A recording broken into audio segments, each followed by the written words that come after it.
Kal Olam Malak Yahweh, Bahashem, Yahushai, Bahashem, Rachak Wadash, and double honors to the elders of GMS Ruel, blessings unto those men, and blessings and salutations to the Akim out there in truth, pushing his word in all sincerity and in honesty.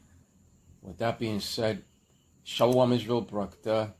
Today's lesson, the Carmanians' 20-plus year plan in the making. Now, when it comes to Iran, they truly do not need the help of other nations when it comes to weapons, because Iran has been responsible for its own military activities and weapons production. And here on the people also ask, it goes on to say, does Iran build their own weapons? The reply was, Iran established an arms development program during the Iran-Iraq war to counter the weapons embargo imposed on it by the U.S. and its Western allies. Since 1993, Iran has manufactured its own tanks, armored personnel carriers, missiles, radars, boats, submarines, unmanned aerial vehicles, and fighter planes. And they are also manufacturing them at a cheaper price.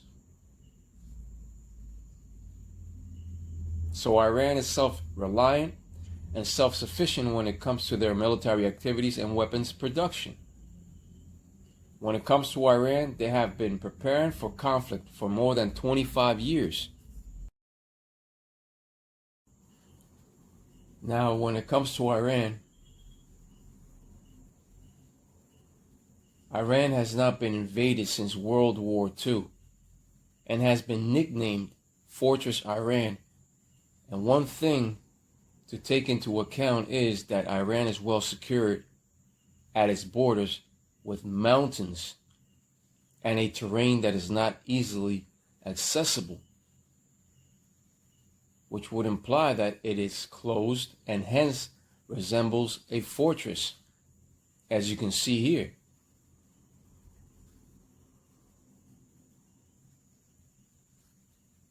And when it comes to Iran, they have a well-concocted war plan against enemy forces in the span of those 20-plus years. Now, when it comes to Iran, Dick Cheney threatened to invade Iran in 2005 using the municipality of Al Rayyan as a base in order to come down the Caspian Sea and take Tehran. But the Iranians were aware of this during Dick Cheney's time. So what Iran did in 2005 was that they broke their country into 12 autonomous military districts.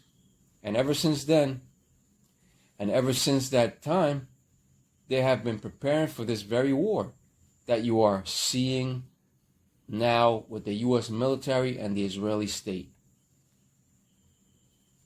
And during all this time, Iran has been preparing with the cheaper building of missiles and stockpiling them. That's why they showcase their military missile city. They have been building capabilities and stockpiling them ever since. Iran has also been collecting intelligence for over 20-plus years, so they are well prepared for the fight that's to come. So they should not be underestimated in that preparation of 20-plus years.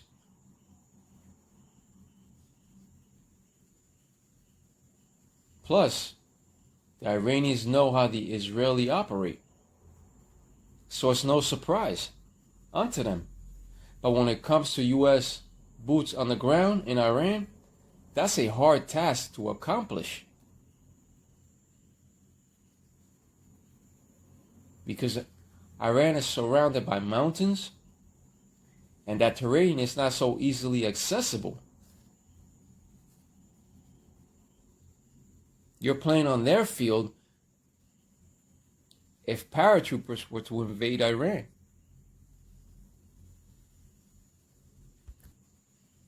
Or even if a ground force was to invade, they will still have a hard time through the terrain and the mountains.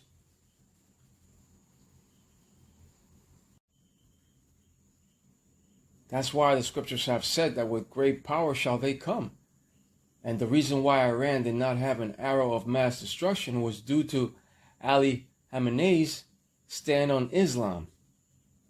But due to his passing, that could very well change due to the fact that he now became a martyr. And there are a lot of powerful agencies in Iran that believe that they should have an arrow of mass destruction. But now with a new leader, he could very well reverse that fatwa belief. You see? But with that being said, let's go over to 2 Esdras 15 and 30.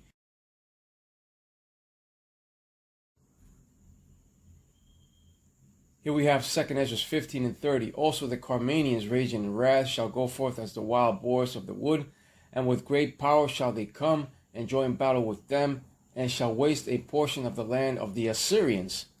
The Carmanians, upon the scripture, speaks of the Iranian wild boars of Iran, and they shall be in that mentality of those wild boars in the time of war.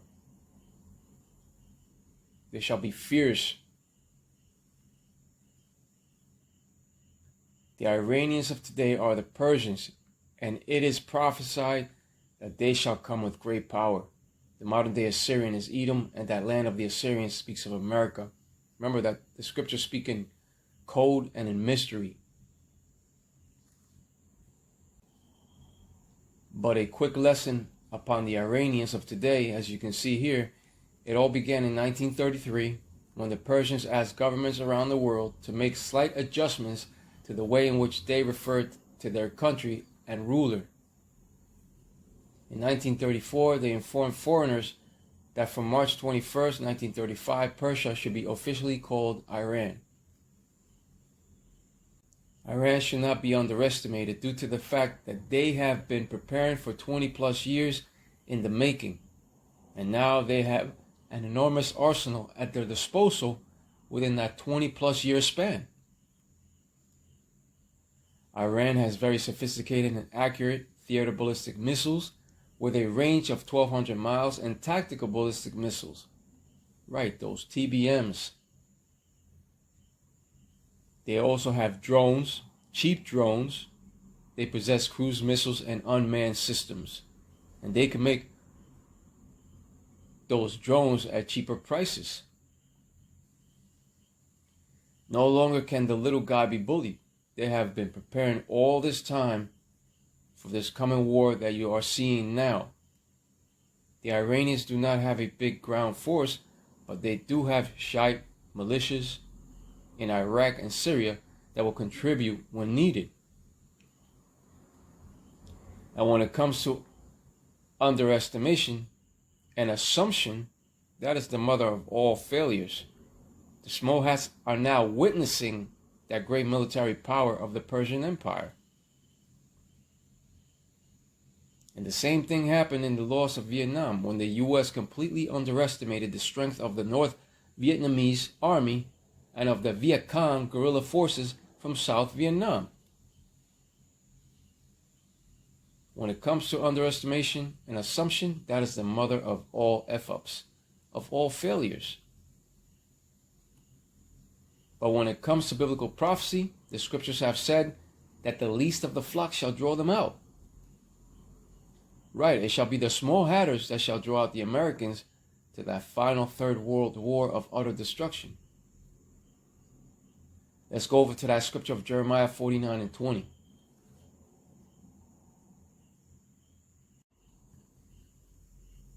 Jeremiah 49 and 20. Therefore hear the counsel of the Lord, Yahweh Ba'ashem Yahushai, that he hath taken against Edom, and his purposes that he hath purposed against the inhabitants of Teman. Surely the least of the flock shall draw them out. Surely he shall make their habitations desolate with them. Right. Esau, Edom refers to the wicked of the earth, according to the scripture of Malachi 1 and 4. Now, Teman, on the other hand, Teman is known for their wisdom and represents Germany today. The Temanites represent the so-called Germans because they are the smartest out of the whole nation of Edom. But not even the wisdom of Teman can help the nation of Edom out. Not even the wisdom of Teman can help the nation of Edom out of the dilemma they are now facing and are about to face when the Lord returns. The scripture has said, surely the least of the flock shall draw them out. This represents the small hatters today. They shall be the ones to draw out the armies of Babylon the Great, aka America, to that final showdown, to that final third world war of utter destruction.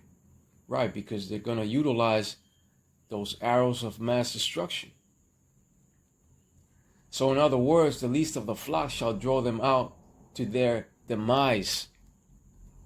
Remember what the scripture has said. Therefore hear the counsel of the Lord, Yahweh Ba'ashem Yahushai, that he hath taken against Edom, and his purposes that he hath purposed against the inhabitants of Teman.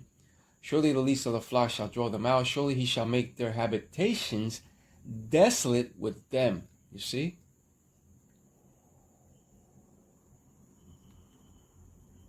The least of the flock shall draw out the Americans to their demise. And when it comes to the small hatters in history, they were responsible for World War I and II. And one thing to remember is that wars are bankers' wars. Bankers' wars are very profitable in the lining up of their pockets.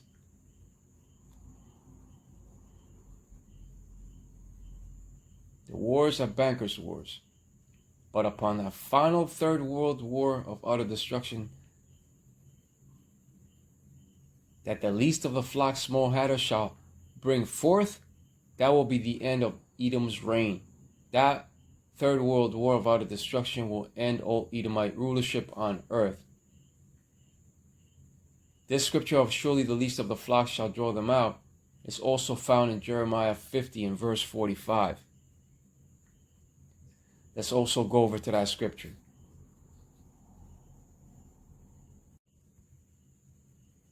Here we have Jeremiah 50 and verse 45. Therefore hear ye the counsel of the Lord, Yahweh Ba'ashem Yahushai, that he had taken against Babylon, and his purposes that he had purposed against the land of the Chaldeans. Surely the least of the flock shall draw them out. Surely he shall make their habitation desolate with them. This is another scripture saying the same exact thing. Surely the least of the flock shall draw them out. Once again, that is in reference to the small hats that are currently occupying the land of the Lord today. They shall be the ones to draw out the Americans to that final destructive war of Armageddon. Hebrew word Armageddon. Now, if Iran is attacked, Russia steps in. But in reality, when it comes to the Carmanian wild boars of Iran, they have prepared for over 20 years. So they are well equipped. Now, if the so-called Israeli state gets attacked, America steps in. The least of the flock shall draw them out, you see. But the Lord is a man of war, according to Exodus 15 and 3. And therefore, he is the one that controls the steps of these militaries. He's controlling the steps of the militaries. The earth is like the Lord's chessboard. And those militaries of the nations are the pieces. So the Lord has covered all angles. World War III is inevitable. And the Lord has a great view when it comes to the earth and those nations and those military nations. It's like a big giant chessboard. And it's just as the scripture has said, surely the least of the flock shall draw them out. They shall draw out the Americans to that destructive war. Surely he shall make their habitation desolate with them. That land that the small hats now inhabit and occupy shall certainly be destroyed in that nuclear war along with modern day Babylon the Great. The only difference is that modern day Babylon shall never rebuild, but the land that the small hats now inhabit shall certainly rebuild. to later welcome in the true people of the Lord, of Yahweh Ba'Hashem Yahushai. True Israel, which consists of so-called Negroes, Latinos, and Native American Indians. You are the 12 tribes of Israel. Now the scripture of Isaiah 14:1 has said, for the Lord, Yahweh Ba'Hashem Yahushai, will have mercy on Jacob, and will yet choose Israel and set them in their own land, and the strangers shall be joined with them, and they shall cleave to the house of Jacob. And when it comes to those strangers speak of the Israelite foreigners. Israelites were scattered into all nations, Tobit 13:3, Deuteronomy 28:64, Nehemiah 1:8, and other scriptures. And this is a near future prophecy that the Holy Scriptures have foretold since the very beginning. We are currently witnessing those first steps of that greater war taking place, but as soon as they implement the CHIP of Revelation 13:16, then that destructive war shall come full scale. Like I always say, no holds barred. As soon as that CHIP takes place, all hell breaks loose. But with that being said, Kal Olam Malak Yahweh, Wa Yahushai, Ba'Hashem, Rachak, Wadash, and double honors to the elders of Jemas Ruel, blessings unto those men, and blessings and salutations to the Akim out there in truth, pushing his word in all sincerity and in honesty. With that being said, Shalom Israel, Barakatah. Shalom.